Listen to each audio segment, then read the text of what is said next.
RCF.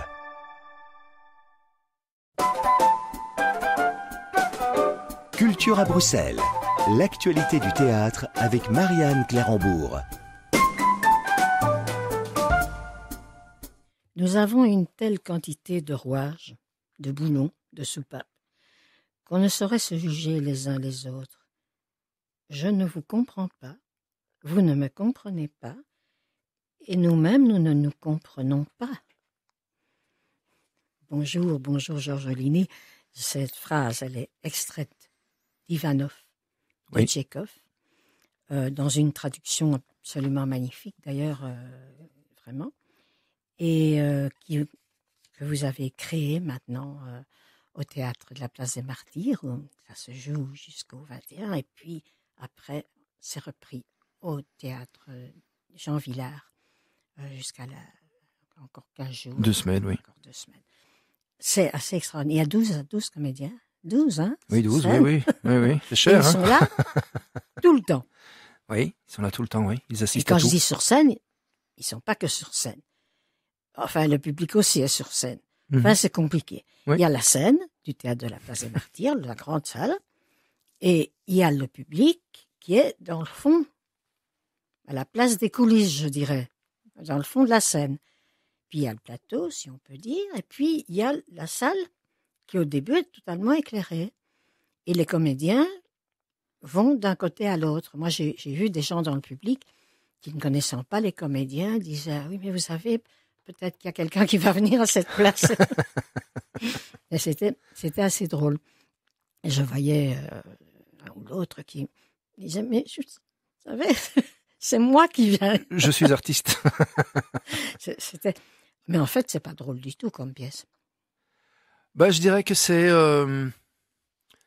une grande fête triste. Oui, voilà. Oui, Voilà. Ils font la fête tout le temps. Ils font la fête tout le temps. Ils font la fête tout le temps, ils boivent tout le temps. Ce sont des gens qui sont tristes, hein, qui s'ils ne faisaient pas la fête, pleureraient tout le temps. Ben oui, sans doute. Leur monde s'écroule et ils s'y accrochent. Et donc ils se changent les idées. Ils sont ou médiocres, méchants, ou ils font la fête. Mais ils ne peuvent pas penser à leur situation personnelle. Oui, c'est une pièce de Tchekhov. Mm-hmm. C'est la Russie du début du XXe siècle. Oui. Donc, juste avant la Révolution, d'une certaine manière. Et c'est pas évident pour Tchekhov, à mon avis, de vivre ça, quand on connaît un petit peu cet auteur extraordinaire. Et il n'a d'ailleurs pas écrit grand-chose de comique, hein, Tchekhov. Non, mais c'est étonnant qu'il disait de ses pièces que c'était des comédies. Hein. Oui, elle est présentée comme telle. C'est pas très comique. Il n'y a pas de quoi se taper la main sur la cuisse, hein, quand même. Non, pas trop souvent, ceci dit, les interprètes peuvent tout à fait être comiques à certains moments. Oui. Il y a eu des rires, moi, quand je suis allé, j'ai entendu des rires. Et ce qui est extraordinaire, mais je vais le dire maintenant tout de suite, parce que il y a eu des rires, il y a eu des petites réactions comme ça, il y a eu aussi des silences, et des silences extraordinaires. Et je crois que ça, c'est vraiment un exploit. Dans une pièce, avec 12 comédiens sur la scène et avec une salle remplie, la salle était remplie hier quand je suis allée, que à certains moments, on entendrait une mouche voler si les mouches pouvaient entrer dans les théâtres. Quoi. Oui, c'est vraiment le signe d'une certaine réussite parce oui, que tout à fait. J'insiste toujours dans ma mise en scène, c'est le point commun entre toutes mes mises en scène, c'est le rythme et l'engagement de l'acteur, quelque chose d'organique. Et donc, le rythme est très resserré, il y a beaucoup de paroles, beaucoup de mouvements, et quand il y a un temps, ça prend toute son importance. Voilà. Oui. Donc, on supprime les temps qui ne sont pas nécessaires pour laisser que ceux qui sont évidents. Et effectivement, ça prend les temps prennent tout leur sens. Oui, mais encore faut-il qu'ils soient portés. Ah oui. Par l'interprétation, par les comédiens, par votre mise en scène. C'est pas évident du tout, hein. On a non, je dis pas que passent à côté de nous. On a beaucoup travaillé. J'imagine quel boulot. On a beaucoup travaillé, et puis faut avouer que c'est une brochette un peu exceptionnelle. Hein. C'était un plaisir immense. C'est votre compagnie. Alors c'est ma compagnie, oui, c'est Belle de Nuit. Il y a pas mal de vieux compagnons et d'amis comédiennes qui sont habitués à travailler avec moi. On travaille ensemble depuis presque 20 ans.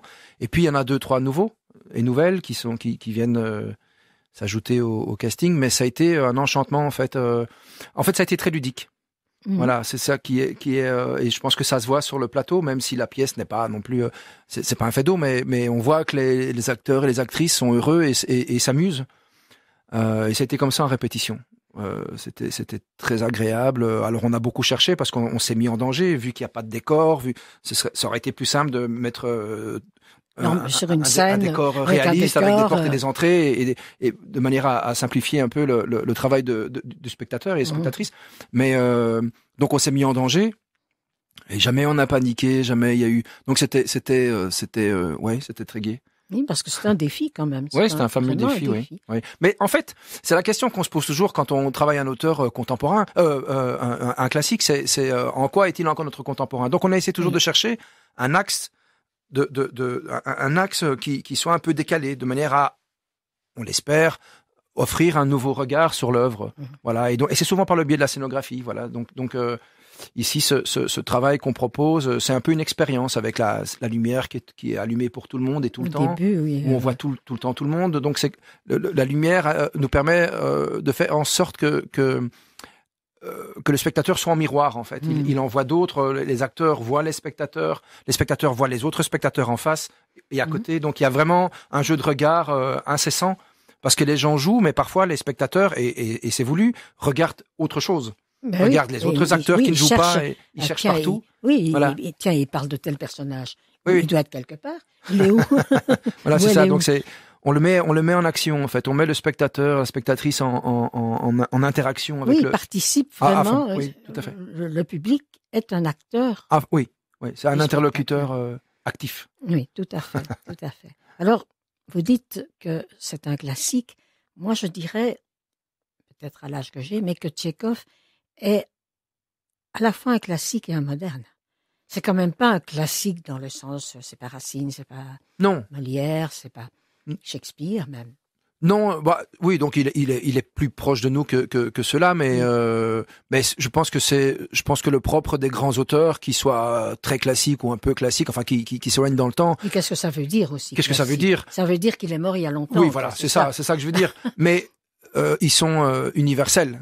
Donc ceux qui racontent la nature humaine était la même il y a 100 ans, il y a 300 ans, et les enjeux humains restent les mêmes. Donc c'est en ça qu'ils sont encore nos contemporains. C'est parce que c'est pas ce dont ils parlent n'est jamais démodé. Oui, et cette Russie dont parce qu'il reste quand même très ancré dans sa Russie et dans son époque. On en a encore eu des échos au XXe siècle, largement, quoi. Donc, pour tout le monde, elle existe, cette Russie-là. Oui, avec mais ses problèmes. Bien sûr, c'est la fin d'un monde. Les gens qui s'y connaissent un peu savent que cette pièce a été écrite peu avant la révolution russe. Oui. Ici, on est dans un monde en sursis un peu, donc les enjeux sont similaires. On essaie de s'accrocher un peu à nos privilèges, à notre standing de vie, alors qu'à quelques milliers de kilomètres, les bombes explosent et les gens sont sans chauffage, sans électricité et sans eau. Donc oui, voilà, on est un peu à l'image de ces gens qui mettent des œillères et qui coûte que coûte s'accrochent à ce qu'ils ont et c'est par des alliances de renforcer leur statut économique ou autre ou sociaux. On va écouter un peu de musique. Oui.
Culture à Bruxelles, Marianne Clérambourg. C'est une musique assez exceptionnelle, assez extraordinaire. C'est quoi? Alors c'est la musique qui a été composée pour la pièce par Pierre Constant et François Sauveur, avec laquelle je travaille depuis quelques années. Oui, c'est un petit miracle, hein, parce que ce qui est amusant, c'est que il m'invite à aller écouter leur travail en cours. Donc on fait une lecture. D'ailleurs François joue d'ailleurs. Donc il y a la lecture et puis après il ponde comme ça. Moi je trouve ça miraculeux de sortir de nouveaux sons qu'on n'a jamais entendus. Je sais pas comment on fait. Mais donc je vais à leur studio et ils me font écouter le début de leur. Et alors ce qui est amusant, c'est que c'est 3-4 fois. On l'a fait 3-4 fois ce truc-là et à chaque fois que je vais écouter, je suis chaque fois ému et je peux juste leur dire que c'est bien. Donc on se sent un peu bête de pas avoir un mot à dire. Mais non, ça suffit. Mais ça suffit, en fait. Voilà, on s'est rencontrés et puis on s'est surtout bien compris. Voilà, et notre travail est vraiment complémentaire. Et c'était pas la première fois que vous Non, travaillez on a travaillé ensemble sur Caligula, sur les Atrides, sur Iphigénie Asplot, l'an passé au Poche. Et là, c'est notre 4e collaboration. Oui, donc finalement, on sait un peu ce que l'autre attend, on sait un peu. Oui. On s'est, comme je dis, on s'est vraiment rencontrés, on s'est compris tout de suite, en fait. Sur Caligula, je suis venu la première fois dans leur studio en me disant, j'espère que ça va me plaire, comment vais-je leur dire si c'est pas le cas, etc. Ouais. Et je n'ai dit que c'est formidable, ça représente, il transpose en fait en musique ce que j'ai dans ma tête et ce pourquoi on monte une pièce. Et pour Ivanov, c'est exactement la même chose. C'est un univers, on voulait rien qui rappelle la Russie, il fallait vraiment que ce soit contemporain. Non, on n'allait pas. Le cœur de l'armée rouge. Oui, c'est ça. Quand même pas ni Tchaïkovski. Non. Soyez un peu originaux. Voilà. Ce qui est merveilleux quand on arrive, ça je crois que je peux le dire, c'est pas. Vous pouvez tout dire. Non, je ne peux pas tout dire. Je ne peux pas dire la fin. Mais quand on arrive, on est tout de suite accueillis, emportés par cette distribution, par ces gens. Ils sont occupés à faire la fête et ils nous invitent à leur fête. Oui. Et alors évidemment, en tête, il y a Pietro Pizzuti. Quand il peut faire la fête, il l'a fait. Il l'a fait et qui est quelqu'un de chaleureux par nature et qui va volontiers se faire baiser la main par Pietro Pizzuti. Ah oui. c'est un pur une chance. bonheur. Ouais. Et tous sont comme ça, ils sont déjà dans l'action et nous on arrive là-dedans. Je voyais la tête de certaines personnes, peut-être des habitués du dimanche après-midi. Je sais pas, oui. Qui étaient un peu. Non, on va ici. Nous venons voir Tchekhov. Donc c'est Tchekhov. C'est Tchekhov. Mais je crois qu'ils ont tous été totalement emballés. C'est une façon, d'accueillir les gens et de leur dire voilà, vous allez participer à la fête. Voilà, prenez place. Il y a vous, il y a nous, et on est dans le même bateau tous. On essaie de désacraliser en fait la représentation. On s'assied à côté d'eux, on leur parle, on les invite à s'asseoir. S'ils veulent, ils peuvent venir danser. Donc c'est vraiment ce travail-là, c'est à ne plus mettre de distance entre la représentation sacrée et le public. On est tous dans le même bateau parce qu'on va tous travailler.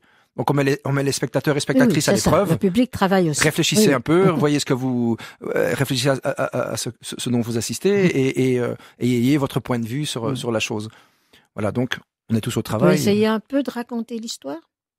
Oui, enfin c'est très touffu. Hein. Donc la trame principale, je dirais, c'est le trajectoire d'Ivanov qui a 40 ans, qui est à un moment crucial de sa vie. Donc il a de gros problèmes financiers. Je pense qu'il a échoué dans. Oui, il a fait des bêtises. Il a fait des bêtises. En tout cas, il n'a pas réussi ce qu'il a entrepris. Donc il a des dettes.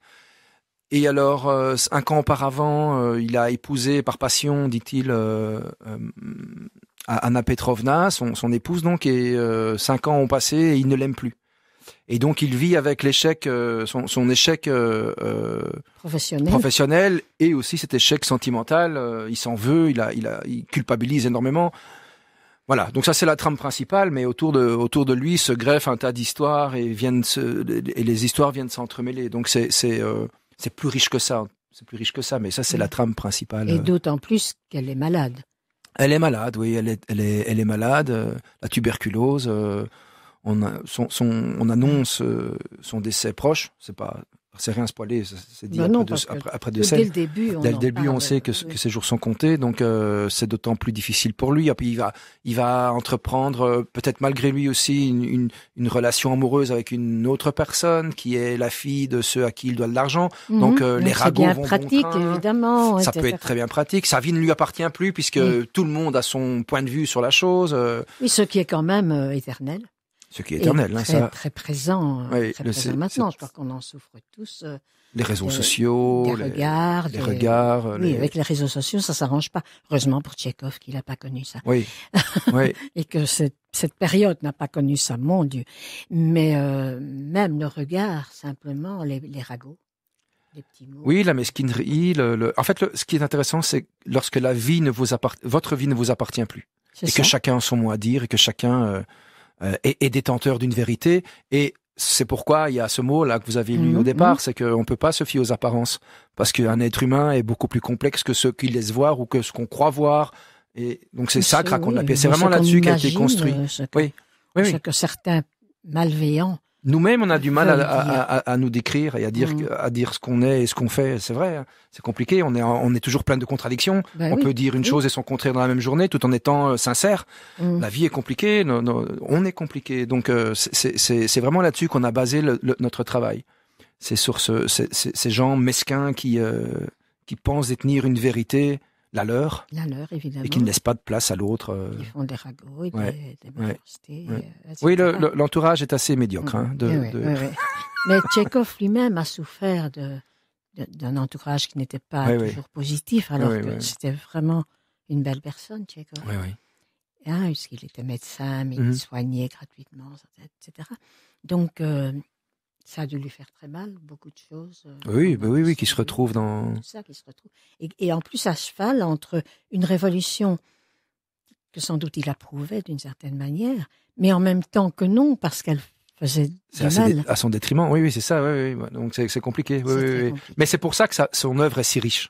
Ben oui. Parce que c'est d'une complexité, je veux dire, les rapports humains sont d'une telle complexité. On ne peut jamais construire quelque chose sur ce qui est dit, en fait. Et ça, c'est très important pour une mise en scène et pour une direction d'acteurs et d'actrices. C'est ça qui est riche. Parce que il y a les pièces, entre guillemets, plus pauvres, vous avez le méchant et le gentil qui se reconnaissent à leur costume. C'est ça, quasiment. Et là pas, on a tous, ce sont des anti-héros. À un moment, on dit, lui non, non. Oui, c'est ça. Et c'est ça qui est merveilleux.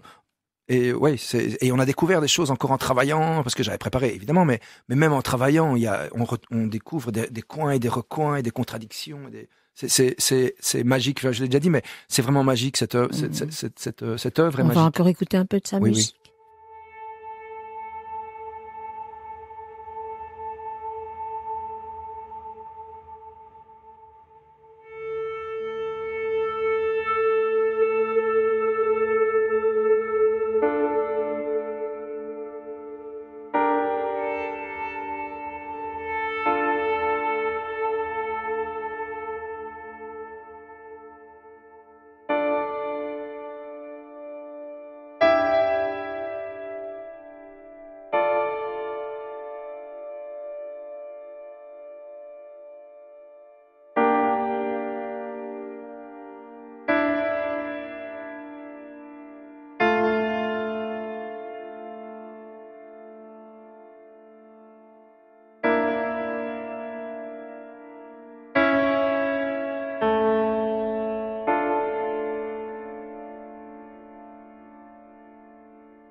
Culture à Bruxelles, Marianne Clérambourg. Voilà donc cette musique qui a été écrite exprès, composée exprès pour cette pièce Ivanov. Oui. Que on peut voir pour le moment, moi j'étais la voir au théâtre de la Place des Martyrs, et puis qui se donne jusqu'au 21, c'est ça, hein? Oui. Non, jusqu'au 21 au Martyr, et puis 21 après, au à partir du Martyr, 25, et puis, pour 2 semaines au Jean pour 2 Villard. semaines au Jean Villard. Donc Oui. si vous le ratez d'un côté, vous allez de l'autre. Voilà. Et ceux qu'on retrouve sur scène, tout ça c'est extraordinaire, c'est France Bastoun, Anne-Pascale Clérambourg, Mélissa Diarra, qui est une Sacha délicieuse, Stéphane Fenocchi, Thierry Janssen, toujours pareil à lui-même, Marie-Paul Kums, Vincent Lécuyer qui joue Ivanov, Pietro Pizzuti qu'on peut que adorer, qui nous emporte tous dans cette histoire, Luc van Grunderbeek, c'est lui qu'on disait, mais vous savez, il ne faut pas que ça soit là. Les gens l'avaient pas reconnu, le Luc van Grunderbeek, et François Sauveur, donc, qui joue aussi dedans, Félix van Orenbeek et Cécile Vinsnick, qui est adorable aussi là-dedans, je trouve. Vraiment. Voilà, donc, n'hésitez pas. Ah non, c'est n'hésitez quelque pas. chose de tout à fait exceptionnel. Peut-être qu'ils le reprendront un jour, je ne sais pas. Mais ce serait trop bête de rater ça. Merci beaucoup, Georges Ligny. Merci. Merci à vous. Au revoir. Au revoir. Culture à Bruxelles, l'actualité du théâtre avec Marianne Clérambourg.